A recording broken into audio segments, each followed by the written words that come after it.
Terbuka untuk umum. Mana penasihat hukum? Sudah lengkap semua ya?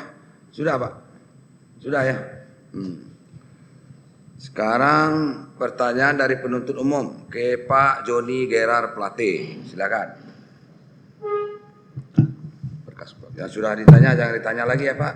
Silakan. Siap Yang Mulia.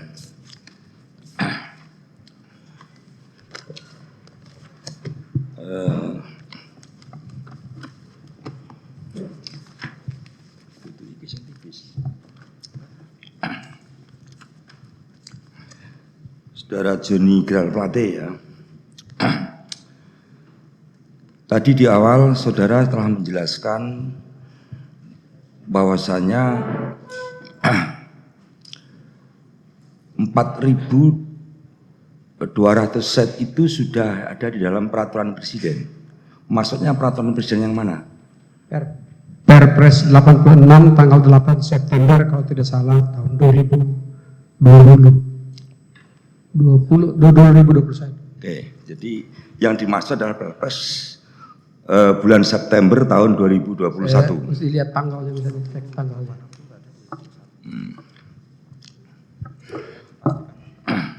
...2020 harusnya itu, 8 September 2020.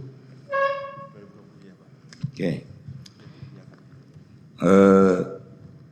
Coba mau saya urai ya. Sebenarnya tadi juga sudah dijelaskan. Tanggal 30 2020 bulan September. Ya.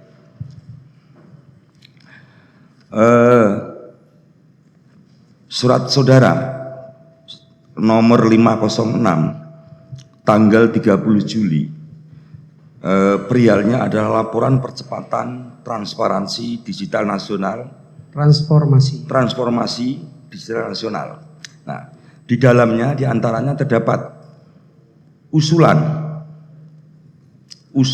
dari Bakti yang kemarin juga sudah dijelaskan oleh terdakwa Anang.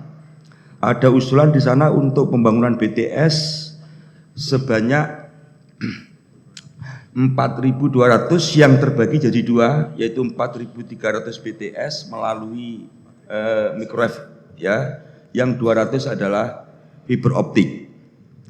Ini jelas, ini berangkatnya dari usulan.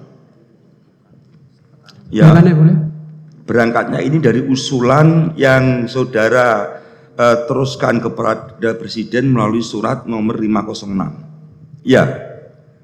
Surat nomor 506 sifatnya rahasia dan merupakan laporan dari saya sebagai pembantu Presiden kepada Bapak Presiden ya untuk melaporkan perkembangan rencana pembangunan dan transformasi digital.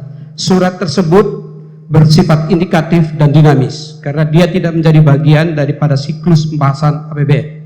Ya, maksud saya, jadi saudara mendasarkan bahwasanya dasar pelaksanaannya adalah perintah Presiden dengan berdasarkan Perpres tahun 2020 tanggal berdasarkan arahan Presiden di rapat terbatas tanggal 9 September, tanggal 4 Juni dan 3 Agustus 2020. Lalu ditindaklanjuti melalui Perpres nomor 8. Jadi ada satu rangkaian. Coba dijelaskan dari awal. Yang dari awal pada tanggal 4 Juni ada rapat terbatas kabinet ya, yang meminta saya melaporkan perkembangan infrastruktur dan anggarannya. Tadi saya sudah sampaikan di awal kepada Bapak Presiden, dan saya minta itu untuk disiapkan oleh seluruh satuan kerja, tidak saja Bakti ya, termasuk satuan kerja yang lain untuk saya laporkan pada Presiden. Salah satu turunannya adalah 506 ini, surat ini yang secara rahasia dilaporkan kepada Presiden yang berhubungan dengan rencana pembangunan transformasi digital dalam rangka digitalisasi nasional di tahun 2020 berkaitan dengan kedaulatan digital negara. Makanya dia sifatnya rahasia. Oke, ya. Di dalam peraturan Presiden nomor 86 itu kan tentang RKP, rencana kerja tahunan. Itu adalah terjemahan Undang-Undang APBN. Iya, rencana kerja tahunan. Semua pemerintah sebenarnya mengajukan usulan. Dari bawah semua pemerintah mengajukan melalui Musrenbang, kemudian ada penyusunan di tempatnya masing-masing, kemudian diajukanlah rencana kegiatan tersebut yang pada akhirnya muncul dalam RKP. Kira-kira seperti itu. Kalau diurut dari tanggalnya, ini ada usulan yang kalimatnya ada laporan, tapi di dalamnya ini terdapat kebutuhan anggaran untuk kegiatan 4.200 BTS. Nah, pertanyaan saya berikutnya, tanggal 3 Agustus ada ratas di tanggal 3 Agustus itu siapa saja yang hadir? Gimana? Rapat terbatas pada 3 Agustus itu siapa saja yang hadir? Yang hadir, saya bisa bacakan. Ya.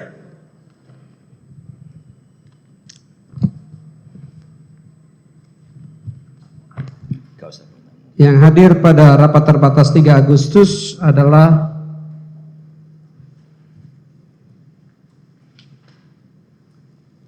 rapat dipimpin oleh Bapak Presiden, dihadiri oleh Bapak Wakil Presiden, dihadiri oleh Menteri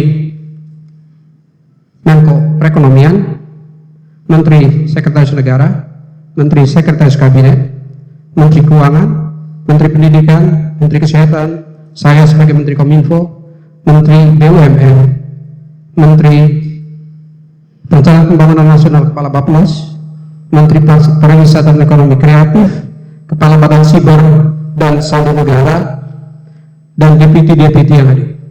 Beberapa deputi. Seperti kemarin dijelaskan oleh terdakwa anak Pak Latif, dalam ratas tersebut ada 5 poin yang dihasilkan. Ya, betul. Nah, ada 5 poin yang dihasilkan.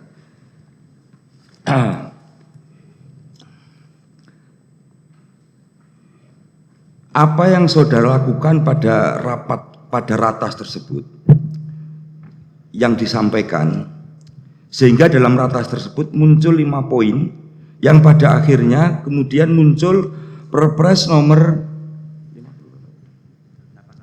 86 tahun 2020. Itu harusnya ditanya kepada Sekretariat Negara ya, karena ini rapatnya sifatnya rahasia.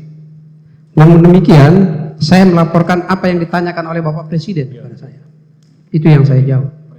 Jadi dalam rapat tanggal 3 termasuk Bapak Presiden menyampaikan dan menginstruksikan untuk pembangunan 9.113 desa dan kelurahan, 1 BTS per desa. Ya, bagaimana saudara meyakinkan di dalam rapat tersebut sehingga 4.200 yang saudara usulkan melalui surat nomor 506 ini kemudian ada persetujuan dan masuklah kepada rencana. Saya tidak meyakinkan siapa-siapa, saya melaporkan pada Bapak Presiden di sidang kabinet. Maksudnya? Ya, saya melaporkan apa yang ditanyakan diminta oleh Bapak Presiden. Saya tidak meyakinkan siapa-siapa di situ. Saya melaporkan kepada atasan saya, yaitu kepala negara dan kepala pemerintah. Iya, maksudnya terhadap usulan yang 4.200. Tidak ada pembicaraan 4.200 di sidang kabinet tanggal 3 Agustus. Yang dibicarakan di situ 9.113 desa dan kelurahan di wilayah 3T yang harus perlu dibangun infrastruktur digital di sana. Jadi tidak membicarakan 4.200. Di ratas tersebut tidak membicarakan 4.200 terkait masalah surat saudara yang surat saya kepada Bapak Presiden tidak dibicarakan dalam ratas, tidak dijawab juga oleh Bapak Presiden kepada saya. Itu surat laporan saya satu arah kepada kepala negara dan kepala pemerintahan.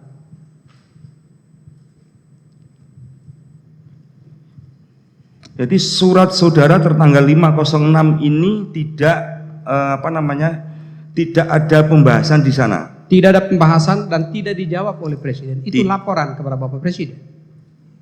Oh, itu sifatnya laporan kepada Pak Presiden. Iya. Makanya saya heran juga surat saya kepada Bapak Presiden dalam rangka kedaulatan digital nasional dibahas dan dikait-kaitkan dengan masalah kasus ini. Terus bagaimana saudara bisa menjelaskan pada peraturan Presiden tentang RKP tahun 2021 di dalamnya itu ada angka setiap tahun Perpres itu diterbitkan setelah APBN disahkan menjadi undang-undang. Ya, Pembahasan teknisnya dilakukan para eselon 1 dengan pejabat-pejabat terkait termasuk dengan sekretariat negara. Saya tidak ikut di rapat itu. Angka 4.200 itu sebenarnya merupakan usulan dari bawah, dari kementerian, atau itu yang diputuskan? Itu hasil pembahasan di tripartit Bappenas, Kementerian Keuangan dan Kementerian Kominfo di antara eselon 1 yang diteruskan menjadi bagian dari RAPBN dan nota keuangan pemerintah yang disampaikan oleh Bapak Presiden kepada DPR, dan pembahasan selanjutnya di DPR, termasuk angka-angka ini dibicarakan di Badan Anggaran DPR. Oke. Hasil pembahasan di tripartit tadi, hasil pembahasan terhadap usulan maksudnya? Usulan seluruh kementerian dan lembaga. Bukan, yang saya dari maksud Kominfo. hanya khusus untuk 4.200. Satu item yang diusulkan oleh Menfo, 4.200 untuk bangun BTS, itu merupakan usulan. Itu merupakan usulan indikatif. Oke. Usulan indikatif yang berasal dari BLU Bakti sebagai satuan kerja. Dia bukan definitif, dia indikatif dan dinamis. Itulah mekanisme sirkulasi, pembahasan sirkulasi APB. Oke, selanjutnya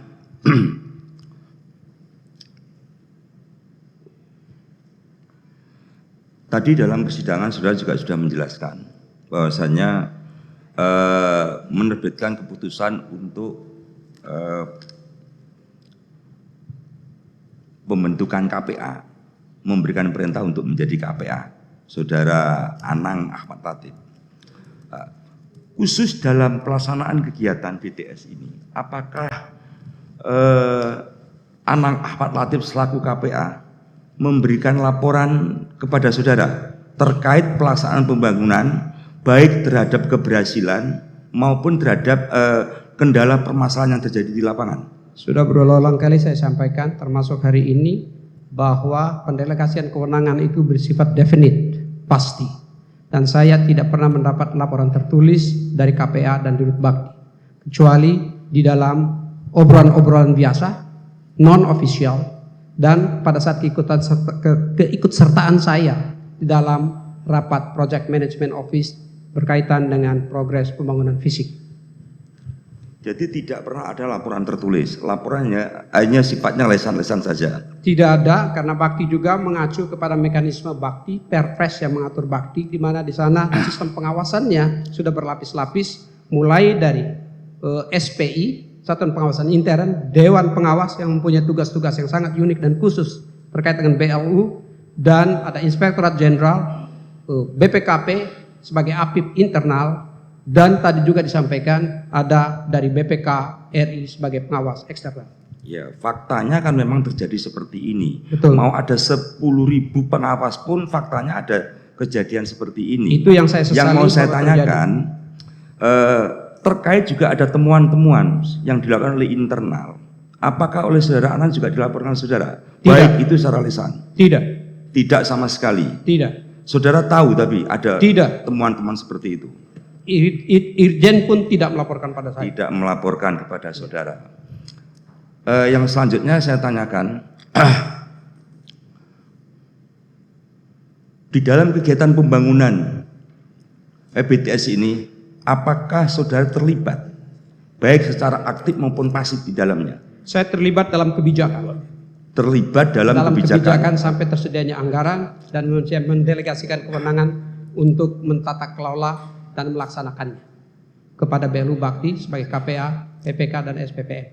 Ada komunikasi antara saudara dengan mereka, para anggota konsorsium maupun? Tidak ada. Tidak ada. Tidak ada. Sama sekali kecuali tidak dalam ada. pertemuan formal. Kecuali dalam pertemuan formal. Seperti dalam PMO, pertemuan seperti formal. rapat-rapat PMO yang mereka hadiri. Pada saat sidang pemeriksaan saksi Jimmy Setiawan, ada teman jaksa menyampaikan ada forward tentang belum dibayarnya atau belum terasesnya pembayaran kepada subkon, kemudian saudara teruskan kepada Anang Ahmad Latif. Ya, sidang terdahulu.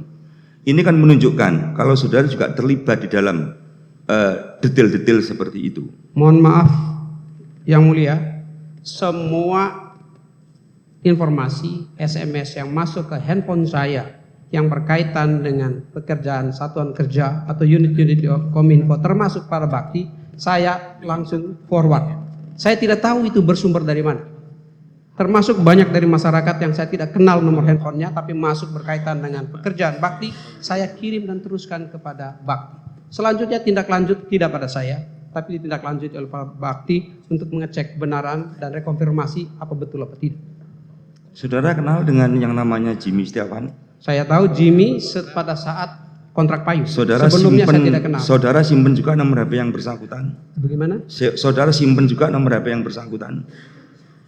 Ada nomornya HP yang ada nomornya. Ya. Tapi terkait itu saya tidak yakin dari Jimmy karena tidak ada namanya yang saya terima. Ya, artinya kan nomor saudara juga ada di pihak-pihak para. Oh, banyak pihak yang punya nomor saya termasuk masyarakat. Termasuk masyarakat. Termasuk juga yang ingin saya tanyakan, apakah tidak terjadi konflik interest di saat saudara selaku menteri, kemudian ada kegiatan-kegiatan gole bersama dengan mereka-mereka yang terkait dengan pekerjaan bakti, sehingga mereka-mereka ini merasa sudah kenal dengan atasannya, sehingga terjadi keterlambatan pekerjaan di bawahnya nggak akan berani ada teguran atau pengawasan lebih ketat. Tidak ada konflik of interest dan tidak ada seperti itu karena tidak ada pembicaraan terkait pekerjaan. Saya berolahraga saja. Dan kalau itu terjadi, bawahan-bawahan yang takut itu tidak layak untuk menjadi pejabat-pejabat negara.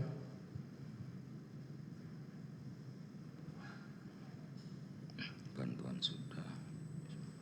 Oke, Pak. Next, dilanjut. Dilanjut, Pak. Ya, ada. Mohon izin melanjutkan sedikit. Saudara saksi Bapak Joni Plate. Bapak, yang pertama terkait dengan rencana strategis Kementerian Komunikasi dan Informatika. Kalau boleh tahu, rencana strategis Kementerian Komunikasi dan Informatika untuk tahun 2020 sampai 2024 itu ditandatanganinya kapan ditetapkan? Saya tidak ingat, itu menjadi pekerjaan Sekjen untuk menyiapkannya. Oke, apakah itu yang ditetapkan di dalam Permen Kominfo nomor 2 tahun 2021? Saya tidak ingat, tapi kalau memang itu ada dalam Permen Kominfo, itulah dia. Oke, saya melanjutkan. Berdasarkan pasal 5 ayat 2 Permen Kominfo 10 2018 huruf A menyatakan rencana pembangunan jangka panjang nasional, rencana pembangunan jangka menengah nasional, dan rencana strategis Kementerian Komunikasi dan Informatika yang dilengkapi dengan studi kelayakan, kebutuhan penyediaan infrastruktur TIK dan penyediaan ekosistem TIK. Pertanyaan saya, untuk pembangunan 7.904 BTS 4G, perencanaan pembangunan 7904 BTS 4G, apakah ada studi kelayakannya? Saya tidak tahu itu, tapi seharusnya setiap usulan-usulan yang pemerintah lakukan, pemahaman saya seharusnya dokumen-dokumen sudah terpenuhi, dan apabila belum terpenuhi di dalam mekanisme pembahasannya harus dipenuhi. Apabila itu masuk ke dalam RAPBN dan menjadi undang-undang APBN, aturan-aturan atau syarat-syarat tersebut seharusnya sudah terpenuhi. Apabila tidak, maka pasti ada penolakan dari Kementerian Keuangan, Bappenas, bahkan dari DPR. Apakah Bapak pernah melihat studi kelayakan ketika program ini diusulkan? Hal-hal teknis tersebut dibicarakan di tingkat teknis eselon 1 dan eselon di bawahnya. Oke, saya lanjutkan.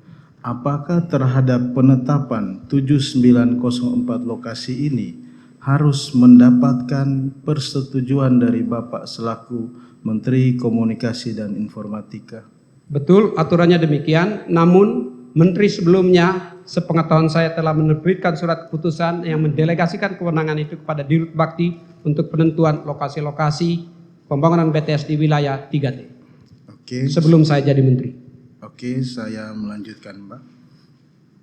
Apakah Bapak mengetahui di dalam dokumen kontrak ada klausul yang bisa memberikan PHK terhadap penyedia yang tidak mampu menyelesaikan pekerjaan, kemudian diberikan kewenangan untuk memilih penyedia baru dengan konsekuensi penyedia lama diberikan kewajiban untuk membiayai pekerjaan sampai dengan selesai.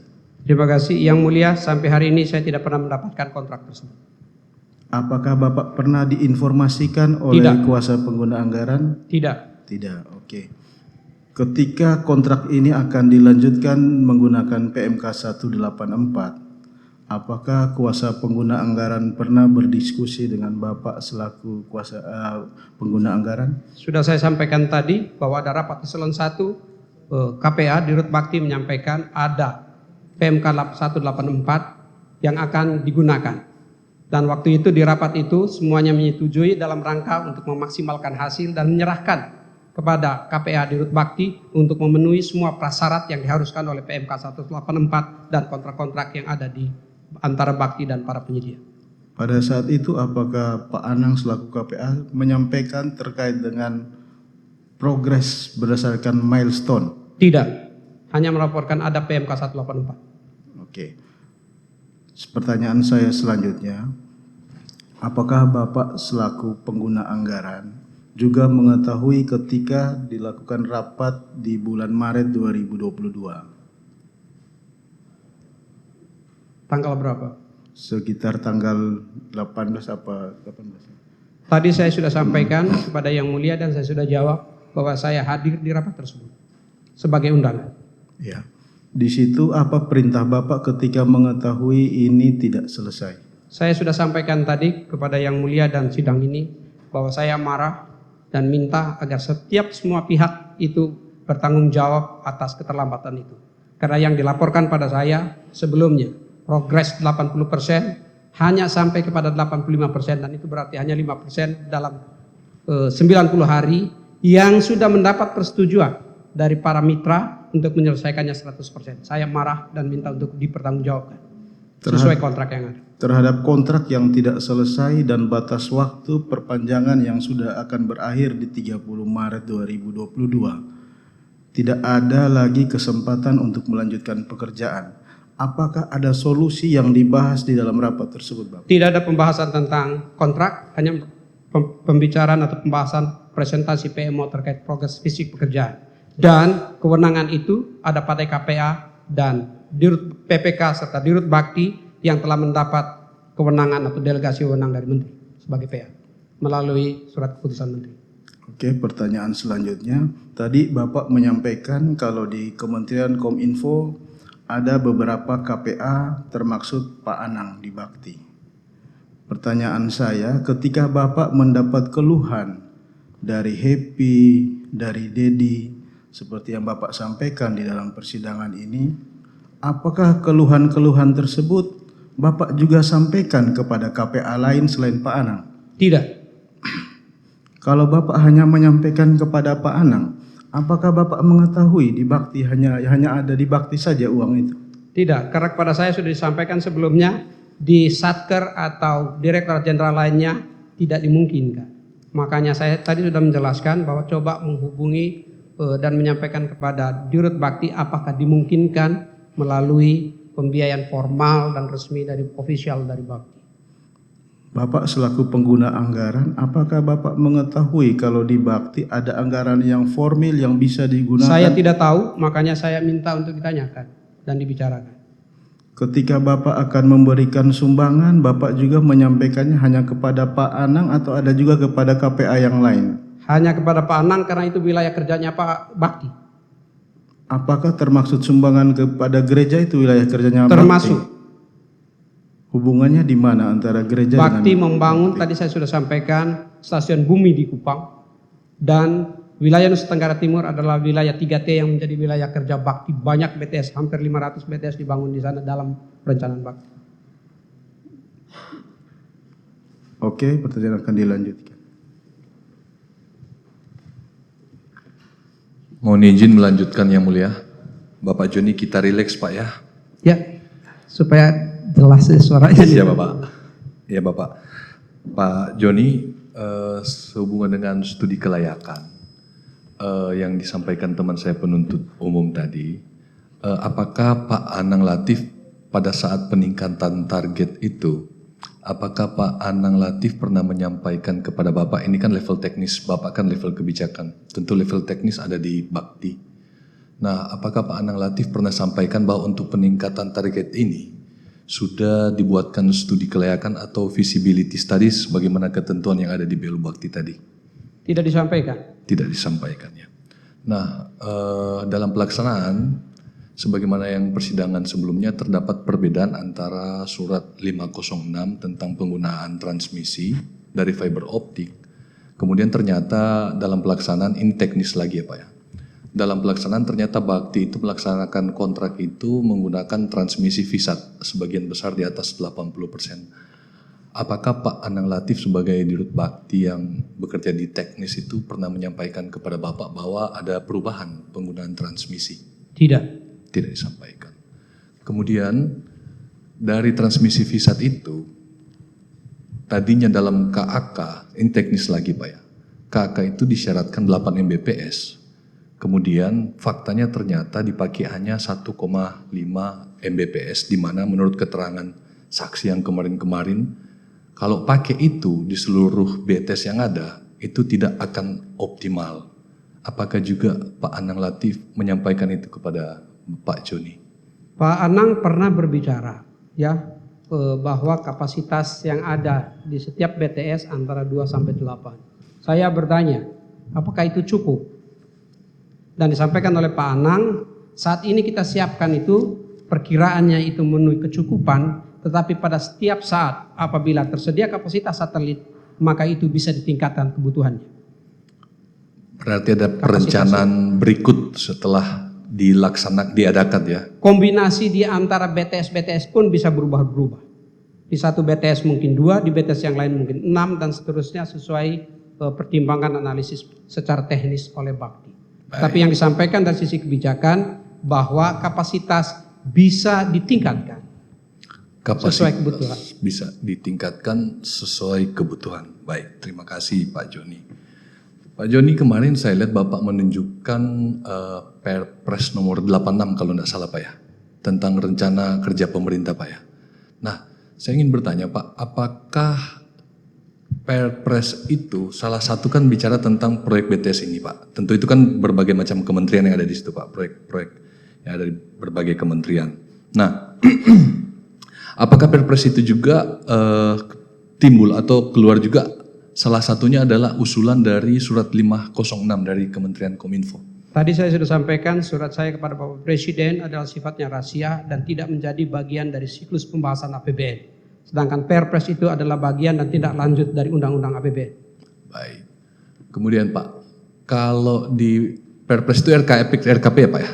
Rencana kerja pemerintah. RKP, setiap tahun ada Perpres setelah APBN disahkan menjadi APBN, Presiden menetapkan Perpres terkait dengan rencana kerja pemerintah setiap tahun. Setiap tahun.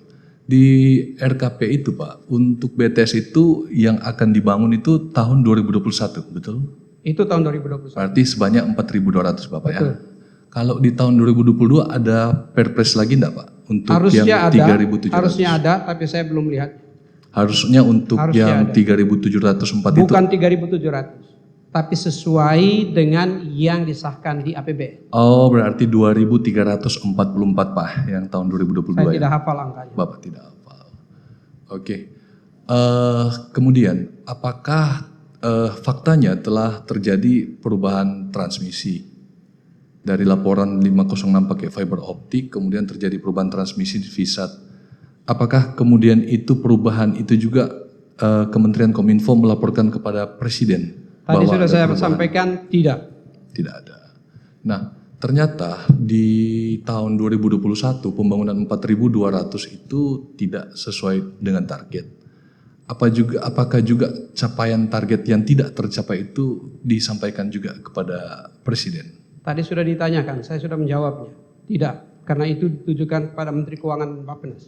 Tidak disampaikan. Baik, cukup dari saya, dilanjutkan Yang Mulia. Karena itu tidak menjadi prasyarat saya kepada Bapak Presiden. Baik, terima kasih Pak Joni. Sedikit Majelis Hakim. Pak Jiblet ya Pak. Bapak pernah Pelate Pak. Oh iya, Pak Pelatih saya panggil Pak. Mohon maaf Pak. Pernah ada saran ke Pak Anang terkait sumbangan ke hadiah untuk Olimpiade? Ke mana Pak? Hadiah untuk pemenang Olimpiade Saya tidak emas ingat. sekitar 250. Saya tidak ingat. Untuk SEA Games juara Saya sekitar tidak ingat 100 juga. juta. Saya tidak ingat juga. Baik, selanjutnya Pak saya tanyakan terkait pelunasan untuk mobil Land Rover RR Velar Dynamic SE 20 HP 250 seharga 2.863.335.000 rupiah tanggal 13 September 2021. Benar Pak? Benar, itu dari dana deposito pribadi yang sudah sangat lama sebelum saya menjadi menteri. Itu pembelian untuk kepentingan pribadi dan keluarga serta perusahaan keluarga. Terus terkait aset di NTT yang Bapak peroleh? Aset di NTT yang dimaksudkan tanah yang disita. Iya. Apakah itu? Tapi perolehannya kapan itu Pak? Itu perolehan jauh sebelumnya, bahkan sertifikatnya di tahun 2020 sebelum proyek ini ada.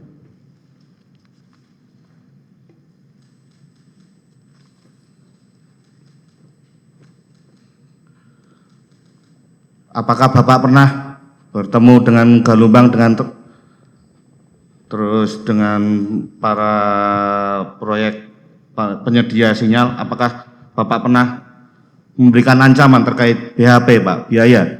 Oh, tidak begitu ceritanya Pak.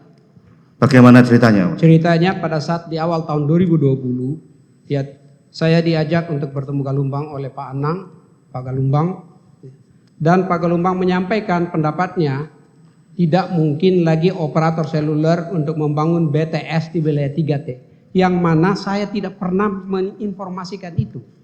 Dan saya sampaikan ya, terhadap semua operator seluler di Indonesia yang telah diberikan lisensinya oleh pemerintah melalui Kominfo mempunyai tugas dan kewajiban untuk membangun base transceiver station di seluruh Indonesia, walaupun pemerintah juga menugaskan bakti untuk membangun di wilayah 3T. Pada kenyataannya ada di wilayah non 3T masih terdapat 3.400 lebih, tepatnya 3.435 desa dan kelurahan yang blank spot, termasuk satu kelurahan di DKI Jakarta, ibu kota negara. Sehingga kami pada saat perpanjangan spektrum frekuensi memerintahkan agar perpanjangan spektrum frekuensi hanya boleh dengan prasyarat.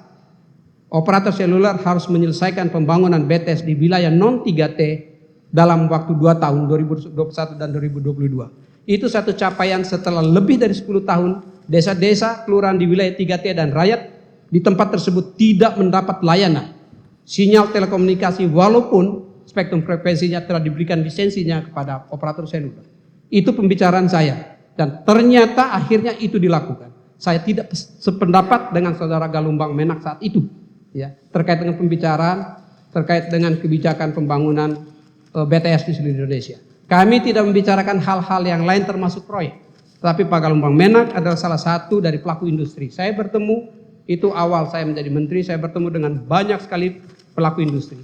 Baik di sektor upstream, telekomunikasi, infrastruktur telekomunikasi maupun downstream. E-commerce, global technology company, perusahaan-perusahaan dalam negeri, perusahaan luar negeri, dan para pejabat termasuk para menteri di forum-forum internasional yang berkaitan dengan telekomunikasi.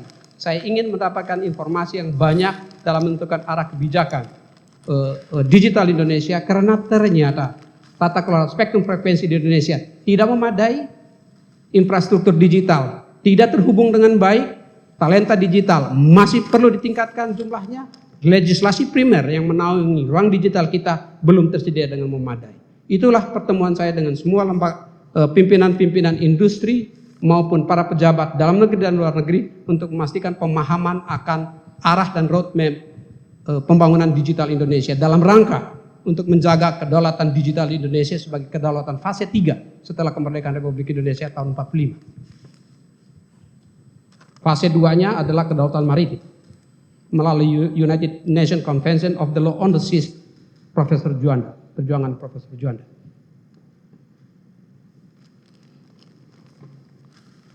Ini terkait.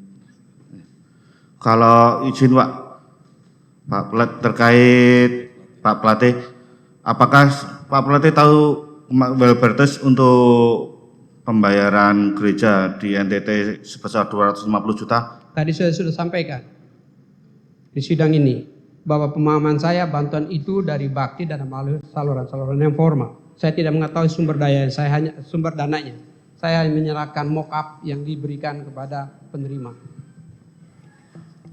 Dan pada saat saya memberikan itu hanya mock-up saja, tidak disertai dengan pembiayaannya.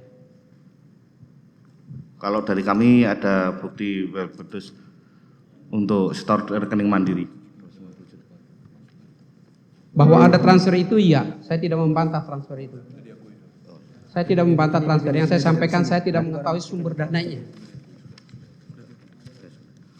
Terus terkait apakah ada pembayaran untuk kaos Partai Nasdem 100 juta? Saya tidak ingat.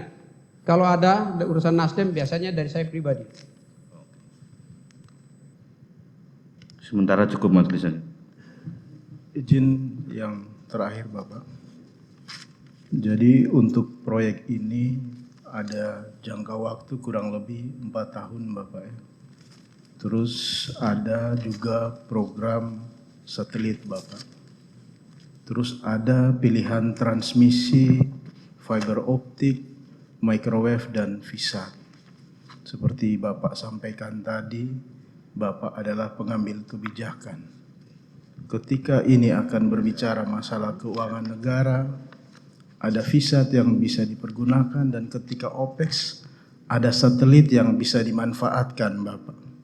Tetapi ketika hitung-hitungan menentukan 2 tahun menggunakan CAPEX, terus dibiarkan 2 tahun menggunakan OPEX, tanpa diakomodir akan disediakannya satelit yang juga merupakan program kerjanya Kementerian Komunikasi dan Informatika.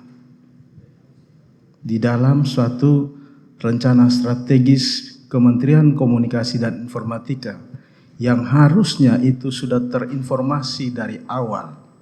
Seperti kemarin keterangan Pak Anang ketika dia memberikan informasi ini ke Johan, informasi ini tidak pernah tersampaikan. Ketika Johan membuat kajian teknis, informasi ini tidak tersampaikan sehingga hasil dari Johan kalau menggunakan VSAT nilainya kurang lebih 70 triliun CAPEX dan OPEX. Padahal ada satelit yang dibangun dan akan diluncurkan. Apakah ini tidak pernah dibicarakan di Kementerian Kominfo dan Bakti untuk ada satu program yang memang benar-benar terintegrasi antara program transmisi digital dengan satelit yang akan dibangun oleh Kementerian Komunikasi dan Informatika untuk mengurangi pengeluaran keuangan negara? Terima kasih Baik, Bapak. terima kasih Yang Mulia. Dalam persidangan ini semakin jelas saya mendengar bahwa ada 3 pilihan transmisi untuk telekomunikasi. Pilihan yang pertama broadband atau jaringan pita lebar melalui fiber optik di darat dan di laut.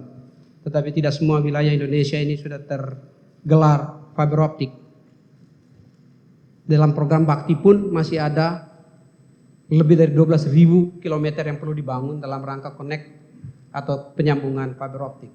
Nah, sehingga ketersediaan fiber optik di wilayah-wilayah yang tidak terjangkau sangat sulit melalui pemanfaatan transmisi fiber optik. Demikian halnya juga dalam sidang ini dijelaskan pemanfaatan microwave link dengan berbagai topografi yang sulit yang membutuhkan secara teknis point of sight atau point to point yang begitu sulit dan mahal. Dan pilihan wilayah 3T adalah melalui pemanfaatan satelit atau VSAT. Di dalam roadmap Kominfo telah kepada saya dilaporkan kebutuhan kapasitas satelit untuk pemerintah tidak kurang dari 900 Gbps atau bahkan sampai 1 Tbps atau terabyte per second. Sehingga saya dalam perjalanan luar negeri termasuk di Inggris dan Amerika juga melakukan pendekatan-pendekatan untuk pengadaan satelit-satelit baru selain dari Satria 1 dengan kapasitas 150 gigabit per second salah satu satelit terbesar di Asia saat ini yang sudah diluncurkan ke orbit, yang mudah-mudahan sebentar lagi masuk atau dapat melayani Indonesia sebesar kapasitas itu. Sehingga ya biaya per Mbps satelit di Indonesia turun drastis. Ya, yang sebelumnya katanya berapa, Pak Anang barangkali bisa bantu, per Mbps berapa dolar atau berapa besar per bulan? Berapa? $600 per bulan. Sekarang berapa, Pak? $60 atau 1/10-nya. Kalau 1/10-nya saya tidak tahu apakah dari konsultan atau dari HUDEF itu mempertimbangkan turunnya harga satelit per Mbps atau masih menggunakan harga $600. Saya juga tidak tahu itu. Karena itu sudah sangat teknis di KPA dan PPK serta tim-tim yang mengurusnya di Bakti. Pertanyaan saya ini Bapak, ada jangka waktu 4 tahun, Capex-nya dipadatkan di 2 tahun. Bapak punya program ada satelit yang rencana meluncur di 2023 orbit. Tidak, dia sudah meluncur tahun 2022. Di 2022. Sudah meluncur di orbit. Ya, ini kenapa tidak dibuat Capex terus sampai 2023 atau 2024? Soal teknis itu ada di BLU Bakti. Tidak dibicarakan Tidak dengan dibicarakan. Bapak? Tidak dibicarakan, oke. Terima kasih. Ya. Lanjut yang mulia. Sedikit yang mulia. Saudara terdakwa maupun saksi. Saudara mengetahui ada penetapan lokasi terkait dengan 7.900 oleh Pak Anang. Tadi sudah saya sampaikan penetapan itu dilakukan oleh Bakti Ya. ya, karena sudah mempunyai surat kuasa. Saya tidak tahu detail-detail lokasinya dan landasan-landasan penetapan lokasinya karena itu sudah sangat teknis. Di BAP saudara mengetahui bahwa akhirnya bahwa penetapan lokasi itu dibuat backdate. Itu kapan? Gimana? Penetapan lokasi yang ditetapkan oleh Pak Anang itu dibuat backdate. Itu Saya saudara tidak tahu itu backdate. Saya tidak pernah bilang backdate. enggak di BAP saudara mengetahui pada akhirnya rupanya Pada akhirnya, tapi Ya. bukan backdate. Saya tidak pernah bilang backdate. iya itu kapan pada Saya akhirnya? tidak ingat. Tidak ingat. Iya. Oke. Saya tidak ingat. Lalu tadi sudah dari pertanyaan-pertanyaan sebelumnya bahwa saudara terkait pemberian uang ke yang di Nusa Tenggara itu Pak, bahwa pernyataan saudara bahwa itu memerintahkan Anang untuk menggunakan anggaran bakti. Tidak. Saya bilang saya menyampaikan bahwa saya berpandangan bahwa itu dari dana bakti karena tidak membicarakan dari mana sumber dananya. Kalau sumber dananya tidak secara sah dan resmi harusnya itu disampaikan pada saya. Dan pada saat itu saya tidak tahu bahwa ada sumber dana dari yang tidak sah. Iya, anggapan saudara itu sumber dananya dari bakti begitu kan? Anggapan saya resmi apakah dari Iya. bakti atau dari tempat manapun. Misalnya ini bukan pandangan saya tapi karena ditanya, misalnya ada CSR dari manapun juga itu yang bisa diusahakan oleh bakti. Iya, Misalnya di luar urusan proyek ini Oke. atau proyek-proyek yang bakti. Maksudnya kalau itu anggapan saudara yang dari bakti, saudara kan sebagai PA yang harusnya kan mengetahui anggaran-anggaran maupun kegiatan-kegiatan yang ada di bakti. Karena bakti itu kan BLU di bawah satuan saudara itu. Artinya apa ada untuk membiayai yang seperti itu? Kalau itu yang dari bakti maksudnya. Anggaran di bakti tidak saja bersumber dari PNBP atau rupiah murni. Anggaran di bakti ada juga dari PNB USO atau Universal Service Obligation yang dikelola langsung oleh bakti yang saya tidak tahu. Iya, tapi yang untuk Jadi menganggap. saya tidak tahu seluruh detail yang ditanyakan oleh Bapak Jaksa. Iya. Oke, jadi masih beranggapan itu tetap dari bakti gitu ya. Saya berpikiran yang formal, tidak selalu harus dari bakti, tapi yang memenuhi syarat-syarat ada unsur resminya. Lalu terkait dengan pembiayaan golf oleh Galumbang Menak yang oleh Benyamin Suro bayarkan itu bagaimana itu? Ya, itu Apa saudara pernah bermain golf? Saya sudah menyampaikan berulang kali. Ya, di ini sidang. kapasitas saudara dulu di sini sebagai Oke, saksi maupun terdakwa. Kemarin saksi yang lain. Gitu. Terima kasih. Iya, saya rata-rata lapangan-lapangan golf yang diajak bermain dengan saya adalah lapangan golf di mana saya member. Ya. Dan biaya member di situ antara 200.000 sampai 300.000. Bahkan sebagai member diberikan diskon kepada peserta lain yang bermain dengan saya. Ya. Dan itu berarti tidak ada hal-hal yang luar biasa untuk saya. Ya. Enggak, maksud saya gini, ada kesempatan bermain golf yang disebutkan oleh Pak Benyamin Suro itu ada 6 tempat tuh. Di situ dengan Pak Benyamin Suro di 6 tempat itu, maksudnya pada kesempatan itu ada memang. Ya pernah ada dengan Benyamin, pernah. Pernah ada kan? Pernah ada, saya tidak pernah membantah. Iya, itu. oke. Tetapi yang saya membantah, Benyamin memberikan uang pada saya. Bukan Saya bantah uang. Itu. Bukan uang. Di sini Pak Galumbang Menak memerintahkan Benyamin untuk memfasilitasi golf Bapak, bukan memberikan uang kepada Bapak. Boleh saja dia perintah, tapi Iya. kalau saya tidak tahu untuk apa Iya. dan biaya. Yang Mulia. Mohon maaf yang Iya. mulia. Iya. Ya kalau itu dibiayai untuk kepentingan Benyamin sendiri dan pihak yang lain yang ikut bermain di dalam flight yang lain, Iya. apa hubungannya dengan saya? Iya, karena keterangan Galumbang begitu. Saya mengkonfirmasi kepada saudara. Gitu. Ya itu saya tidak ada urusannya dengan itu. Oke. Tidak pernah saya minta. Oke, keterangan saudara begitu. Oke. Ya biar tidak salah ngambil keputusan beliau jaksa ini. Di sini kan Pak Galumbang menyampaikan memberikan kartu kredit kepada Benyamin Surat tidak hanya untuk Pak Menteri, tapi pertanyaan tadi seolah-olah hanya untuk Pak Menteri. Pak Nasihat Hukum. Izin yang mulia lewat Majelis Hakim. Di BAP Pak Galumbang. Kita ngomong fakta sidang aja lah. Kan Dan orangnya udah dibenarkan diperiksa. BAP-nya. Orangnya udah diperiksa. Bentar. Kalau begitu udah perang mulut namanya kayak itu. Siap. Ya. Jawab aja, Pak. Jawab aja, saudara tahu enggak Galumbang itu memfasilitasi saudara untuk bermain golf. Saudara tahu apa tidak? Saya tidak tahu yang Tidak mulia, tahu, itu sudah. urusannya sendiri dia. Cukup. Siap yang mulia. Saya butuh jawaban.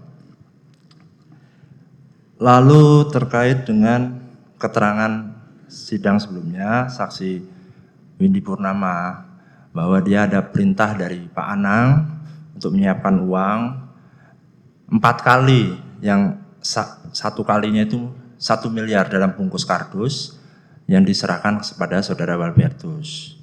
Yang pada sidang waktu itu saudara Walbertus mencabut keterangan itu. Lalu yang dalam keterangan saudara Walbertus yang cabut itu bahwa itu diberikan kepada saudara di rumah maupun di kantor, bagaimana itu? Saya tidak kenal tuh Windy Purnama itu. Tidak Saya baru tahunya di sini. Saya juga tidak pernah minta sama teman-temannya Windy, siapa Iya, itu Irwan atau perintahnya Pak sebagainya. Anang. Ya itu. Apakah menurut perintah Apakah Pak Anang? saudara Saya pernah tidak memberi- minta, saya tidak pernah meminta itu. Dan saya tidak tahu ini ceritanya apa. Saya dijadikan tempat sampah seperti ini. Iya. Ya. Iya, karena Windy kemarin maksudnya itu perintah Pak Anang. Nah, itu tidak berurusan dengan saya. Jadi terima itu nggak pernah ya Pak? Saya tidak. Oke. Sudah saya sampaikan berulang kali. Oke. Cukup yang mulia. Habis ya dari penuntut umum? Tak ada lagi? Cukup. Oke.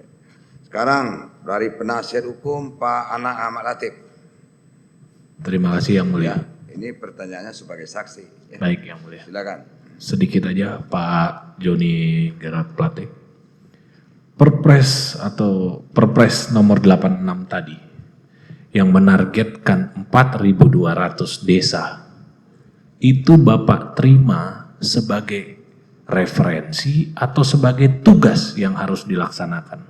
Peraturan presiden itu tinggi Siap. urutan tugas seorang pembantu presiden. Itu perintah. Itu Presiden. perintah Ya, Bapak harus terima. Baik. Kemudian tadi yang ditanya oleh tim penuntut umum mengenai surat laporan Bapak. Dalam surat laporan Bapak kan Bapak sampaikan juga ada rencana atau atau ada apa lagi yang Bapak sampaikan dalam surat laporan yang sifatnya rahasia itu? Hanya sekedar laporan atau ada permintaan kepada Presiden, Pak? Karena presiden minta berikut anggarannya. Ya. Ya, laporan kebutuhan infrastruktur dan anggarannya. Ya, saya menyampaikan sebagaimana yang tertulis dalam surat itu dan minta arahan dan tunjuk dari Bapak Presiden. Baik. Dan faktanya Bapak Presiden tidak pernah memberikan arahan langsung kepada saya karena itu kewenangan mutlak beliau sebagai kepala negara dan kepala pemerintahan. Baik. Kemudian ini Pak, di Perpres itu Pak, di lampiran 2 Perpres nomor 86 tadi, kan sempat ditanya mengenai fiber optik, microwave, atau VSAT. Di lampirannya itu ada nggak ditentukan oleh Presiden transmisinya mau fiber optik, microwave, atau VSAT? Karena di yang saya baca tidak ada. Kalau yang Bapak gimana? Takutnya saya salah download dokumen ini Pak. Tidak. Tidak ada ya Tidak ditentukan. ada. Itu menjadi tugasnya satuan kerja untuk memastikan kehadiran layanan sinyal di wilayah-wilayah yang harus dibangun. Baik, tidak ada perintah presiden di perpresnya ya. Kemudian nih Pak, saya terakhir nanya dari dakwaan, konon katanya Pak Anang ini memperkaya Bapak sampai sebesar 13 miliar sekian. Apakah Bapak pernah menerima uang itu dari Anang, baik langsung maupun tidak langsung? Jangankan terima, minta pun tidak. Baik, dari kami cukup Yang Mulia. Sekarang dari Pak Penasihat Hukum, Pak Yohan Suryanto. Ada pertanyaan apa enggak? Yang Mulia, dari kami tidak ada pertanyaan karena tidak ada keterangan. Enggak ada ya? Ya. Enggak ada. Sekarang Pak Anang sendiri ada yang bertanya enggak? Cukup?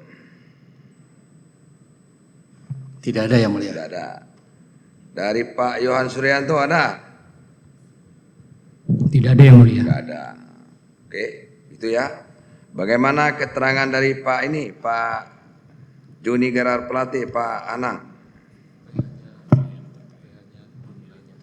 PH-nya siapa? Terkait dengan Sebagai terawat ada pertanyaan? Ada ya? ada yang mulia. Ada? Iya, sedikit yang Ya mulia. karena saudara bertengkar aja tadi, jadi Ya, terima kasih. Sedikit yang mulia, biar seru dikit yang mulia. Mohon izin sedikit yang mulia. ya sebagai terdakwa ya, Iya. bukan sebagai saksi, sebagai terdakwa. Iya. Silakan. Saya nanya di dakwaan aja yang mulia. Pertama soal Yus Rizky, Pak. Bagaimana ceritanya? Karena di dalam dakwaan kan Bapak di dalam dakwaan dianggap memerintahkan Pak Anang agar pekerjaan diberikan kepada Yus Rizky. Walaupun Yus Rizky sudah bersaksi di sini dan menyampaikan tidak kenal Bapak. Tapi menurut dari versi Bapak ceritanya seperti apa? Saya sekali lagi saya tidak mengenal Pak Yus Rizky itu.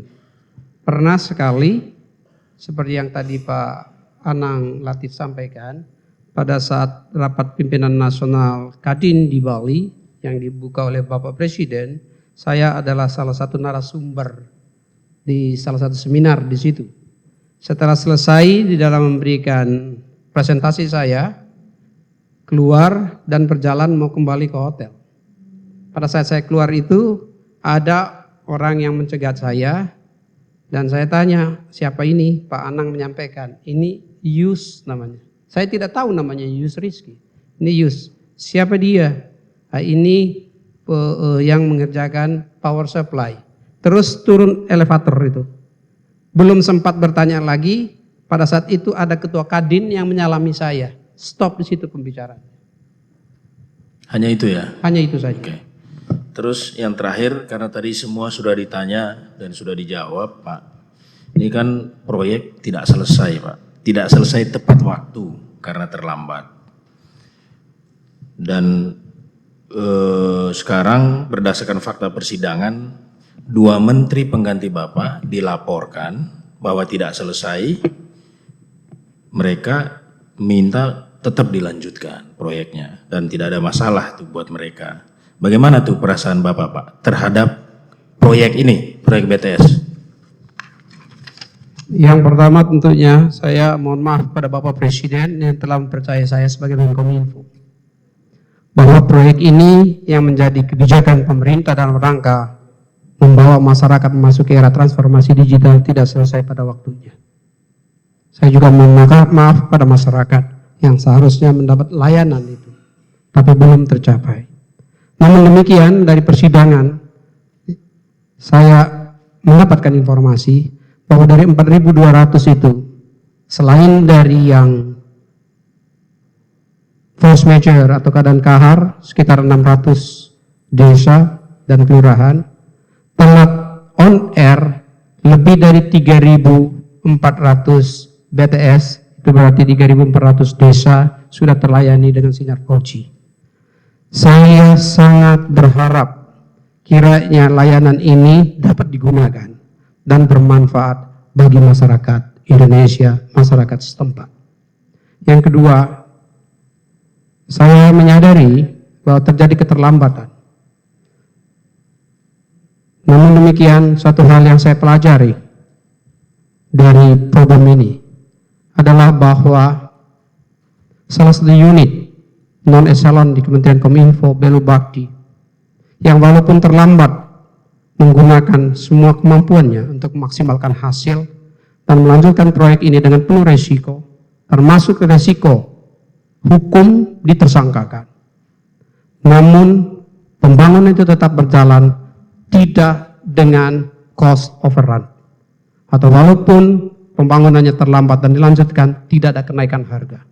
Kiranya ini menjadi pelajaran agar jangan sampai pada saat di mana proyek terlambat terjadi cost overrun atau naiknya harga, di mana rakyat dan negara dirugikan dua kali. Kalau sampai dirugikan satu kali sudah lebih dari luar biasa.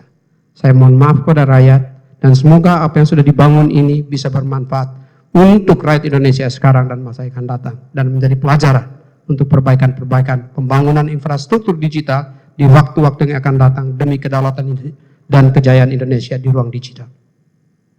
Cukup, Yang Mulia. Terima kasih, Yang Mulia. Sekarang Pak Anang, ada tanggapan keterangan dari Pak Joni Gerard Plate? Ada Yang Mulia, karena ini kesempatan terakhir saya menyampaikan.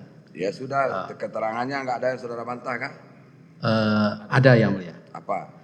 Yaitu terkait dengan pernyataan Pak Joni terkait dengan pemilihan kami untuk melanjutkan, untuk tidak memutus kontrak adalah kemauan sendiri, itu adalah tidak benar.